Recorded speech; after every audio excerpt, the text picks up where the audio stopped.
મધ્યયુગીન ઇતિહાસના પાના ઉથલાવીએ ને તો અમુક નામો એવા ઉભરી આવે છે જે આજે પણ ગરમાગરમ ચર્ચાઓ જગાવે છે અને એમાંથી જ એક નામ છે ગઝનીનો મહેમૂદ.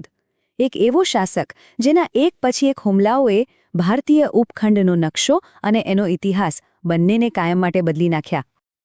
પણ સવાલ એ થાય કે આખરે એવું તો શું હતું જે આ શાસકને વારંવાર ભારત તરફ ખેંચી લાવતું હતું?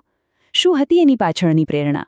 શું એ માત્ર ધનદૌલતની લાલચ હતી કે પછી કોઈ ધાર્મિક જુનૂન અથવા તો પછી એક વિશાળ સામ્રાજ્ય બનાવવાની અતૂટ મહત્વાકાંક્ષા? ચાલો આજે આપણે એના ઇતિહાસના ઊંડાણમાં ઉતરીએ અને આ સવાલોના જવાબ શોધવાની કોશિશ કરીએ. હવે જો મહેમૂદની આખી કહાણી સમજવી હોય ને તો આપણે સીધા એના પર કૂદી નથી શકતા. પહેલાં એના મૂળિયા સુધી જવું પડે. કારણ કે કોઈ પણ મોટું સામ્રાજ્ય, કોઈ મોટી ઇમારત રાતોરાત નથી બનતી. એનો પાયો બહુ પહેલાં નંખાયેલો હોય છે અને ગજનવી સામ્રાજ્યનો પાયો પણ મહેમૂદના આવ્યા પહેલાં જ તૈયાર થઈ રહ્યો હતો. તો આ કહાણીની શરૂઆત થાય છે છેક 932 ઈસવી સનમાં. એક તુર્ક ગુલામ સેનાપતિ હતો. નામ હતું અલ્પતગીન. એણે 962માં અફઘાનિસ્તાનના ગઝનીમાં એક નાનકડો પણ સ્વતંત્ર રાજ્યનો પાયો નાખ્યો. પણ ખરો ટ્વિસ્ટ આવ્યો એના જમાઈ સુબુક્તગીનના આવવાથી. એ પહેલો શાસક હતો જેણે ભારત તરફ નજર કરી. એણે જ હુમલાઓનો એ સિલસિલો શરૂ કર્યો જે આગળ જતા એના દીકરા મહમૂદના હાથે એની ચરમસીમા પર પહોંચવાનો હતો. પણ વાત એટલી સીધી સાદી નહોતી. સુબુક્તગીનના મૃત્યુ પછી ગઝનીની ગાદી મહમૂદને એમનેમ થાળીમાં સજાવીને નહોતી મળી. ના, જરાય નહીં. સત્તાના એ સિંહાસન સુધી પહોંચતા પહેલાં એને પોતાના જ લોહી, પોતાના જ સગા ભાઈ સામે એક ખૂની ખેલ ખેલવાનો હતો. સુબુક્તગીને એક એવો નિર્ણય લીધો જેણે બધાને ચોંકાવી દીધા. એણે પોતાના નાના દીકરા ઇસ્માઇલને પોતાનો વારસદાર જાહેર કરી દીધો અને મહમૂદ, જે મોટો હતો, કદાચ વધુ સક્ષમ પણ હતો, એને નાના નાના પ્રાંતો આપીને જાણે કે બાજુ પર કરી દીધો. હવે આ તો ખુલ્લેઆમ અન્યાય હતો, બરાબર ને? બસ આ જ એક નિર્ણય બે ભાઈઓ વચ્ચે સત્તા માટેના યુદ્ધની આગ ભડકાવી દીધી. લગભગ 1 વર્ષ સુધી આ ગૃહયુદ્ધ ચાલ્યું અને અંતે જીત થઈ મહમૂદની. 998 ઈસવીમાં એણે ગઝનવી સામ્રાજ્ય પર પોતાનું સંપૂર્ણ નિયંત્રણ સ્થાપિત કરી દીધું. ઘરની લડાઈ તો એ જીતી ગયો હતો, પણ હવે એની નજર સરહદોની પેલે પાર પૂર્વમાં ભારતની બેહિસાબ દોલત પર હતી.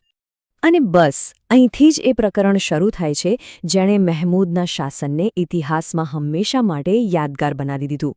અને સાથે જ એ સવાલ પણ ઊભો થાય છે કે આખરે એણે 1 કે 2 વાર નહીં પણ સતત વારંવાર ભારત પર આક્રમણ કરવાનું કેમ ચાલુ રાખ્યું? જુઓ, એના કારણો કોઈ એક નહોતા, પણ જાણે કે એકબીજા સાથે ગૂંથાયેલા હતા. સૌથી પહેલું અને સૌથી મોટું કારણ પૈસા. ભારતની અઢળક સંપત્તિ લૂંટીને પોતાના સામ્રાજ્ય અને રાજધાની ગઝનીને ભવ્ય બનાવી. બીજું, આ લૂંટને એક મોટો હેતુ આપવા માટે એણે પોતાને ઇસ્લામના પ્રચારક તરીકે રજૂ કર્યો. ત્રીજું, એણે બરાબર પારખી લીધું હતું કે ભારતના રાજાઓમાં એકતા નથી, એ લોકો અંદરોઅંદર જ લડતા રહે છે અને એણે આ ફૂટનો જબરદસ્ત ફાયદો ઉઠાવ્યો. અને છેલ્લે એના આક્રમણોએ ઉત્તર ભારતમાં બીજા વિદેશી આક્રમણકારો માટે જાણે કે એક રસ્તો જ બનાવી દીધો. એના હુમલાઓનો સિલસિલો જુઓ તો ખ્યાલ આવે. 1001 ઈસવીમાં રાજા જયપાળની હારથી આ ગાથા શરૂ થઈ. પછી 1008માં આનંદપાળના ગઠબંધન સામેનું ભયંકર યુદ્ધ. 1018માં કનૂજ પર વિજય. અને છેલ્લે 1025માં સોમનાથની એ જગવિખ્યાત લૂંટ. એની દરેક સૈન્ય ઝુંબેશ પોતાના પાછળ વિનાશ, લૂંટ અને દહેશતની એક લાંબી કહાણી છોડતી ગઈ. આ તો ખાલી હાઇલાઇટ્સ હતી. ચલો હવે એમાંથી કેટલાક મુખ્ય યુદ્ધો અને વિજયો પર થોડી ઊંડી નજર નાખીએ. એ લડાઈઓ જેણે મહેમૂદને એક અજેય યોદ્ધા તરીકે સ્થાપિત કરી દીધો. એનું પહેલું મોટું નિશાન બન્યું પેશાવર. 1001 ઈસવી સનમાં એણે ત્યાંના રાજા જયપાળને ખુલ્લો પડકાર ફેંક્યો. અને આ માત્ર એક લડાઈ નહોતી, આ એક નિવેદન હતું. આખા ઉત્તર ભારત માટે એક સંદેશ હતો. આ જીતે સ્પષ્ટ કરી દીધું કે મહમૂદની સેનાને રોકવી એ લગભગ અશક્ય કામ હતું. પણ આ હારની અસર માત્ર સૈનિકો કે જમીન પર નહોતી થઈ. એની અસર બહુ ઊંડી હતી.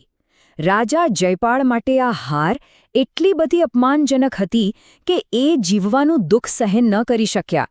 એમણે પોતાના દીકરા આનંદપાળને રાજગાદી સોંપી અને પોતે આત્મદાહ કરી લીધો. વિચારો તો ખરા, એક શક્તિશાળી રાજાનું મનોબળ કેવી રીતે તૂટી ગયું હશે. આજ તો હતી મહમૂદના આક્રમણની માનસિક અસર. પિતાના આ બલિદાન પછી દીકરા આનંદપાળે એક વાત ગાંઠે બાંધી લીધી કે આ આક્રમણકારીને એકલા હાથે હરાવવો શક્ય નથી. એટલે એમણે એક એવું કામ કર્યું જે એ સમયમાં ભાગ્યે જોવા મળતું હતું. એમણે ભારતના અલગ અલગ હિન્દુ રાજાઓને એક થવા માટે અપીલ કરી અને મહમૂદનો સામનો કરવા માટે એક જબરજસ્ત વિશાળ સેનાનું ગઠબંધન તૈયાર કર્યું.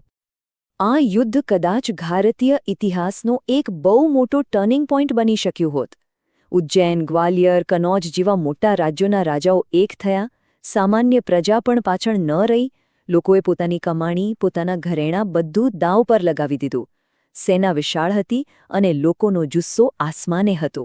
પણ યુદ્ધના મેદાનમાં ક્યારેક નસીબ પણ મોટો ભાગ ભજવે છે.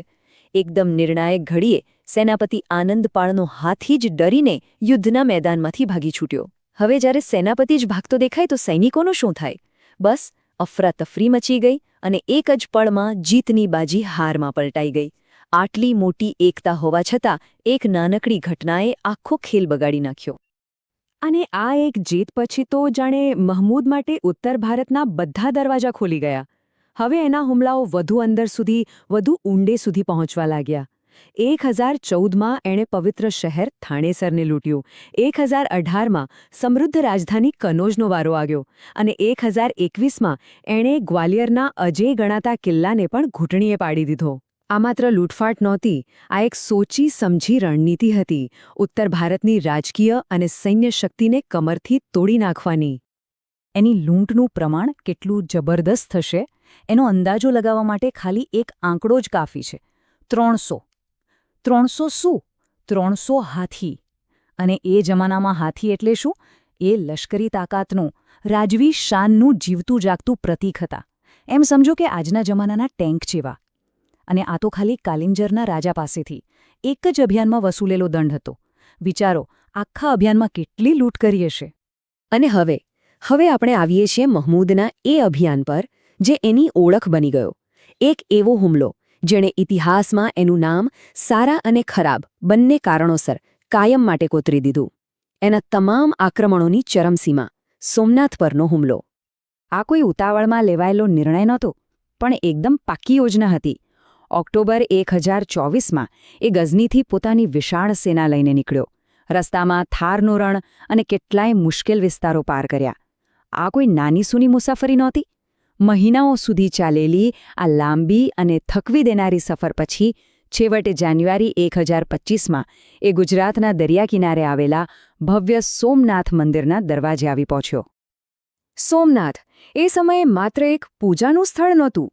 ના, એ તો ભારતની શ્રદ્ધા, એની સમૃદ્ધિ અને એના ગૌરવનું જીવતું જાગતું પ્રતીક હતું.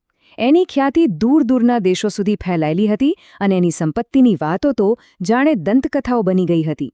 એટલે મહમૂદ માટે સોમનાથને જીતવું એ માત્ર સોનું ચાંદી લૂંટવા બરાબર નહોતું. એ તો સીધો ભારતની આત્મા પર પ્રહાર કરવા જેવું હતું. અને એટલે જ આ એનું છેલ્લું અને સૌથી મોટું નિશાન હતું. મંદિરમાં ભયંકર લૂંટ ચલાવી અને તેને તોડ્યા પછી મહમૂદ કલ્પના પણ ન કરી શકાય એટલી સંપત્તિ લઈને વિજયી બનીને ગઝની પાછો ફર્યો. બસ આ એક જ હુમલાએ એની લશ્કરી કારકિર્દીને એના શિખર પર પહોંચાડી દીધી. હવે એ માત્ર ગઝનીનો સુલતાન નહોતો રહ્યો, પણ એક એવી તાકાત બની ગયો હતો જેનું નામ આવનારી પેઢીઓ સુધી લોકોના મનમાં ડર અને આશ્ચર્ય સાથે લેવાતું રહ્યું. તો અંતે ફરી પાછા આપણે એ જ સવાલ પર આવીને ઊભા રહીએ છીએ. કોણ હતો આ મહમૂદ ગઝનવી? શું એ ખરેખર ઇસ્લામનો એક કટ્ટર પ્રચારક હતો જેણે બધું ધર્મના નામે કર્યું? કે પછી એ એક અત્યંત ચાલાક અને મહત્વાકાંક્ષી લૂંટારો હતો જેણે પોતાની દોલત અને સત્તાની ભૂખ સંતોષવા માટે ધર્મનો માત્ર એક મહોરા તરીકે ઉપયોગ કર્યો? કદાચ સાચો જવાબ આ બંનેની વચ્ચે